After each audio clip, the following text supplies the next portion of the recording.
Hello, नमस्कार सभी दोस्तों को एक बार फिर से आपका यूट्यूब क्लासेस में आपका स्वागत है।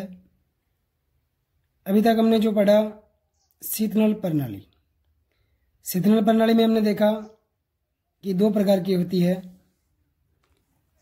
जल और वायु। पीछे हमने जो पढ़ा था वो पढ़ा था वायु शीतनल।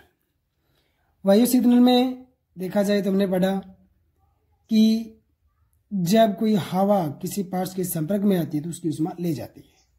ठीक है, हम स्वाभाविक रूप से देखते हैं कुछ चीज़ें ऐसी होती है घरेलू उपयोगी जिन्हें हम हवा में रखना पसंद करते हैं ताकि वो ठंडी होती रहे। इसी तरह कुछ इंजन ऐसे बनाए जाते हैं जिनमें उसका मेंटेनेंस, जिसे रख रखाव बोला जाता है, कम करना पड़े। क्योंकि जब इंजन स्टार्ट होता है तो स्टार्टिंग के दौरान हमें पता था कि 4 क्रियाएं होती है, सक्शन, कंप्रेशन, पावर और एग्जॉस्ट। तो जब पावर स्ट्रोक होता है तो इंजन का तापमान तकरीबन 1500 से 2300 डिग्री तक पहुंच जाता है। हम इस बात से विदित हैं कि जब किसी भाग का तापमान 1500 से 2300 डिग्री पहुंचता है तो कोई भी धातु पिघल जाती है अगर उसे ठंडा नहीं किया जाए तो हमें यह पता है कि इंजन में बहुत सारे घूमने वाले भाग एक दूसरे पर चलित भाग होते हैं। अगर हम उनको ठंडा नहीं करते तो वो आपस में मेल्ट हो जाएंगे, चिपक जाएंगे। इससे बचने के लिए हम कूलिंग सिस्टम, लुब्रिकेशन सिस्टम ये अपनाते हैं। तो हमारा अभी चैप्टर है वो चल रहा है कूलिंग सिस्टम। तो इसमें हमने सबसे पहले पढ़ा एयर कूल्ड, जिसे ये रहा। तो वायु शीतलन में हमने पढ़ा कि इंजन का कार्यकारी तापक्रम बनाए रखने के लिए जो सिस्टम उपयोग किया जाता है, जो वायु के द्वारा ठंडे होते हैं, उसे हम एयर कूल्ड सिस्टम कहेंगे। इसमें हम सिलेंडर के चारों तरफ टेपर फिन्स बना दिए जाते हैं। जैसे मैंने पिछले चैप्टर में बताया कि ये एक सिलेंडर है, ये पिस्टन है। यहाँ पावर जब पैदा होती है तो ये उष्मा कहाँ जाएगी। इससे पहले मैं आपको एक बात बताना और चाहूँगा कि मैंने उस दिन भी बताया था कि उष्मा का 3 प्रकार से उष्मा चलित होती है, चालन, सवन और रेडिएशन। तो हमें स्पष्ट है कि चालन वाला सिस्टम ठोसों में या धातुओं में होता है और जो इंजन सिलेंडर है उसमें पूर्णतः धातु है। तो ये चालन के द्वारा होगा। एक कण अपनी उष्मा लेकर के दूसरे कण को, तीसरे कण को, इस तरह से उष्मा बाहरी भाग में आ जाएगी। हमने ये भी पढ़ा कि जहां उष्मा ज्यादा होती है वहां फिन्स को लंबा बनाया जाता है। जैसे जैसे उष्मा कम होती जाती है फिन्स को छोटा बना दिया जाता है।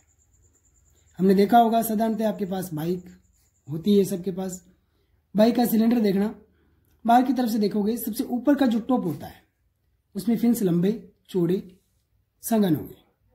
जैसे जैसे नीचे जाएंगे फिन्स छोटे होते जाते हैं, क्योंकि सबसे ज्यादा उष्मा कहाँ होती है? ऊपर की ओर। ऊपर की ओर होने से उष्मा, गर्मी कहाँ ज्यादा पैदा होगी? ऊपर की ओर। इसलिए यहाँ के फिन्स को लंबा बनाया जाता है। आज का हमारा टॉपिक रहेगा जल शीतलन प्रणाली। जल शीतलन प्रणाली, इसे हम 2 प्रकार से डिवाइड कर सकते हैं। नंबर 1 थर्मोसाइफन और नंबर 2 बलकृत शीतलन प्रणाली। मेरी आपसे एक रिक्वेस्ट रहेगी, क्योंकि मेरे पास व्हाइट बोर्ड उपलब्ध न होने की वजह से मैं ये सारा कार्य अपनी कॉपी पर बॉल पेन से करवाने जा रहा हूं। तो सबसे पहले अपने देखें, आसान सिस्टम पढ़ना आसान रहेगा, थर्मोसाइफन। आपने अपने घरों में देखा होगा, घर में या अन्य को छोटे बड़े काम में जनरेटर जैसे इस्तेमाल होता है, या घर में कोई छोटे मोटे काम के लिए हम छोटा इंजन लगा लेते हैं जिसे स्टेशनरी इंजन बोला जाता है। तो उस इंजन के आपने बाहरी भाग में देखा होगा क्या लगाते हैं? बहुत बड़ा टैंक पानी का। उस पानी के चालन के लिए किसी प्रकार का कोई सिस्टम नहीं होता। पानी समय अपने दबाव के द्वारा आता है और पानी निकास कर दिया जाता है। जैसे लगभग खेती मजदूर किसानों के बच्चे ज़्यादा होते हैं पढ़ने वाले, उनको पता होता है कि जैसे ट्यूबवेल पर या बोरवेल पर हमने देखा है कि एक इंजन लगा है, इंजन के साथ हम एक पाइप लगाते हैं और पाइप को इंजन में अक्रॉस कराते हैं और उस पाइप को वापस जो पानी के लिए हमारा खाला बना होता है उसमें डाल देते हैं। इस तरह से मैं एक सिस्टम बनाऊंगा छोटा सा। ये जो मैंने शेप बनाई है थर्मोसाइफन सिस्टम की, इसको समझाना आसान रहेगा, मैं डायग्राम से ले लेता हूँ। जैसे देखा जाए यहाँ लिखा है वाटर जैकेट। वाटर जैकेट से ऐसे यही है कि जहाँ से पानी गुजरता है, जो रास्ते बनाए जाते हैं पानी के आने जाने के लिए, उसे हमें वाटर जैकेट बोला जाता है। यहाँ एक पुली बनाई गई है जो क्रैंक शाफ्ट से चलती है। इस पुली के द्वारा हम ऊपर लगे एक पंखे को चलाते हैं ताकि ये रेडिएटर से हवा को लेकर के इसको ठंडा कर सके। ये रेडिएटर ट्यूब है। जैसे रेडिएटर आएगा मैं आपको रेडिएटर के बारे में बताऊंगा, क्या होता है, कितने प्रकार का होता है, किस प्रकार का ज़्यादातर हमारे इस्तेमाल होता है। ऊपर एक फिलिंग केप है।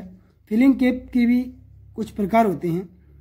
साधारण केप हम नहीं लगा सकते क्योंकि हमें पता है कि जब पानी गर्म होता है तो वेपर बनती है और वेपर आसमान में उड़ जाती है और पानी का लेवल कम हो जाता है। मान ले आपके पास एक बोतल है, बोतल को आप ढक्कन को लूज करके पिचकाओगे तो पानी कुछ बाहर निकल जाएगा। अब वापस अगर आप बोतल का ढक्कन बंद कर देते हो तो क्या बोतल अपना स्वाभाविक रूप लेगी? नहीं लेगी, पिचक जाएगी।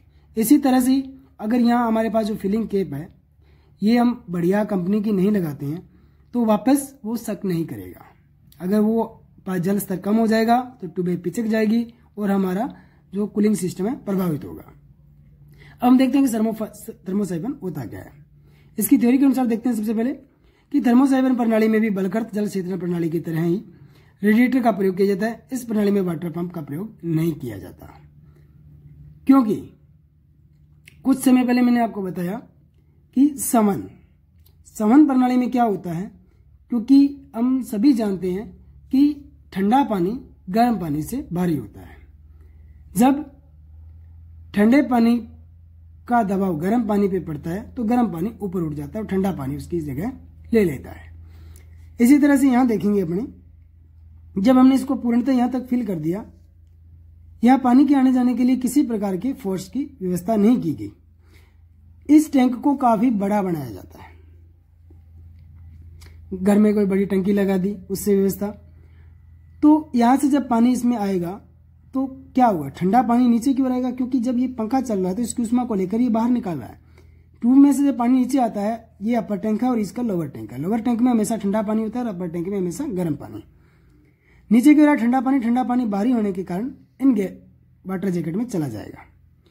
वाटर जैकेट में जाने के बाद यहाँ जो गर्म पानी है, जो यहाँ इन सिलेंडर की जिसने उष्मा ली है, उस पानी को ये धकेलने का प्रयास करेगा। इस पानी के दबाव से ये पानी वापस अपर टैंक में चला जाएगा। कौन सा पानी? गर्म पानी। गर्म पानी जैसे अपर टैंक में जाएगा तो छोटे छोटे नलियों से होता है वापस नीचे आएगा। तो इसके साथ भी फिन्स लगे होते हैं, जैसे हमने एयर कूल्ड सिस्टम में पढ़ा। उन फिन्स के द्वारा उष्मा का चालन होता है और ये पानी जब तक नीचे लोअर टैंक में पहुंचता है तो ये ठंडा हो जाता है।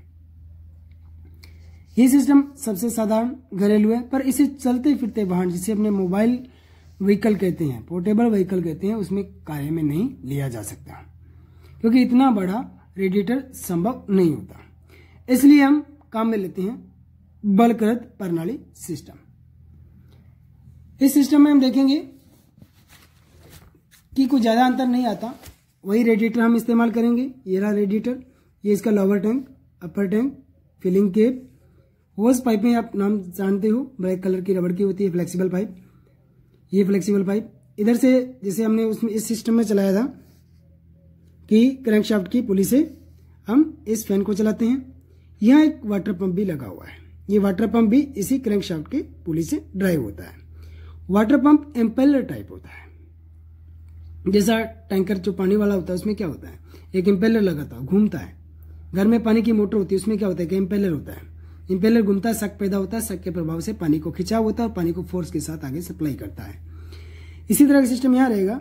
जब यह पंप चलेगा तो पानी का शक करेगा और लोअर टैंक से पानी को खींच करके इस गैलरी में या जैकेट में भेज देगा और जैकेट में आया गर्म पानी उठ करके वापस अपर टैंक में होस पाइप के द्वारा चला जाएगा।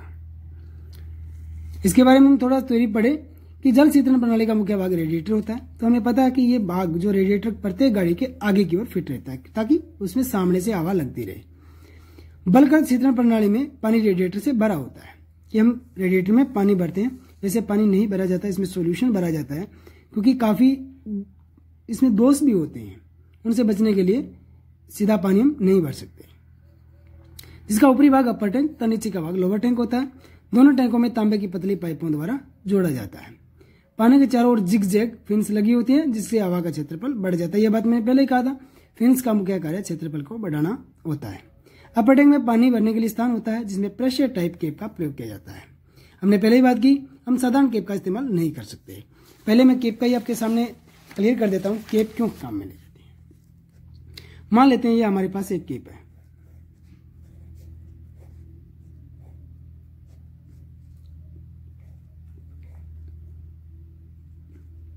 इस तरह की एक केप है। इस केप का मुख्य कार्य यह रहेगा, जब पानी का दबाव बढ़ेगा नीचे से दबाव बढ़ता है तो ये ऊपर की ओर उठ जाता है। ऊपर की ओर उठने से जितनी वेपर बनी है बाहर निकल जाएगी। तो इससे क्या फायदा हुआ कि हमारा जो रेडिएटर था वो फटेगा नहीं। अगर निरंतर दाब बनता है, जैसे आपके घर में प्रेशर कुकर है, खाना बना रहे हो, सीटी बंद कर देते हो, अगर वहां को निप्पल लगा देते हो, बंद कर देते हो बोलता है, तो एक टाइम ऐसा आएगा इतना प्रेशर हो जाएगा कि आपका प्रेशर कुकर फट जाएगा। तो वही कंडीशन आपके रेडिएटर में भी हो सकती है। इससे बचने के लिए हम क्या करेंगे, प्रेशर केप का इस्तेमाल करेंगे। इसमें एक वाल्व, सक्शन वाल्व भी लगा होता है। जब यहां से, ये हमारा रेडिएटर था, रेडिएटर से पानी का स्तर हमने यहां तक बना के रखा था। पानी बॉयल हुआ, निकला, तो जो वेपर बन के गया क्या, पानी तो गया। अब जब पानी निकल गया तो पानी का स्तर कुछ यहां तक रह जाएगा। अब अगर इस टाइम हमारे पास साधारण केप है तो रास्ता बंद हो जाएगा। वो बोतल वाली बात बताई थी, उस तरह से रेडिएटर चिपकने लगेगा, कुछ शेप इसकी ऐसी हो जाएगी, नलियां पिचक जाएगी। इससे बचने के लिए वैक्यूम केप का इस्तेमाल किया जाता है। एक होता है प्रेशर, एक होता है वैक्यूम। वैक्यूम का इस्तेमाल होते वक्त क्या होगा कि ये वाल्व नीचे की ओर दबेगा। नीचे की ओर दबने से बाहर की हवा, जो खाली स्थान हुआ था पानी की जगह से, वह हवा ले लेगी और इस हवा की वजह से जो खाली स्थान हुआ उससे हमारी पाइपें पिचकेगी नहीं और हम आसानी से हमारा सिस्टम चलता रहेगा। अब बात आती है रेडिएटर की सफाई करने की। साधारणतः बहुत बार प्रश्न आया हुआ है कि रेडिएटर में किस प्रकार की फ्लशिंग का इस्तेमाल किया जाता है। तो सीधा उत्तर होता है रिवर्स फ्लशिंग। इसका एक रीजन होता है, क्योंकि रिवर्स फ्लशिंग हम इस्तेमाल क्यों करते हैं। मान लेते हैं एक पाइप चल रही है, इसे, यहां हमारा रेडिएटर था, पानी इस फ्लो में, इस पोजीशन में चलेगा।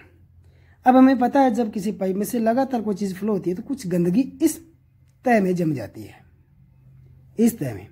अगर हम इसी को, जिस तरह से इसने कहा कि स्ट्रेट फ्लशिंग, अगर हम इसको स्ट्रेट फ्लश करना चाहें तो ये तह पहले बनी हुई है, ये अपनी लेयर को नहीं तोड़ेगा।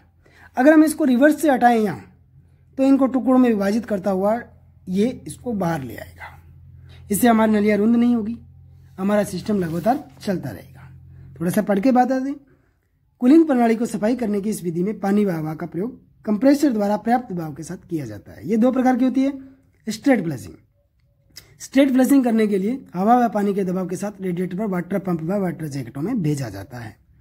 रिवर्स फ्लशिंग, इस प्रकार की फ्लशिंग में थर्मोस्टेट वाल्व को निकालकर। अब बात आती है थर्मोस्टेट वाल्व की, ये मैं अपने नेक्स्ट चैप्टर में बताऊंगा, क्योंकि ये मोस्ट इंपोर्टेंट भाग होता है किसका, वाटर कूलिंग सिस्टम का। क्योंकि ये इसलिए इस्तेमाल किया जाता है ताकि इंजन अपने जब तक कार्यकारी तापमान पर नहीं आ जाता तब तक वो पानी को किसमें नहीं जाने देता, रेडिएटर में नहीं जाने देता। तो कल ही हम बात करेंगे थर्मोस्टेट वाल्व और एंटीफ्रीज सॉल्यूशन और रिवर्स फ्लशिंग। धन्यवाद। ज़्यादा से ज़्यादा इसे शेयर करें, पढ़ें, ताकि आपके एग्ज़ाम, मेरे अंदाजे से आपके जुलाई में एग्ज़ाम शुरू हो जाने चाहिए। जितने मेरे ट्रेनिंग है ज़्यादा से ज़्यादा पढ़ें। धन्यवाद।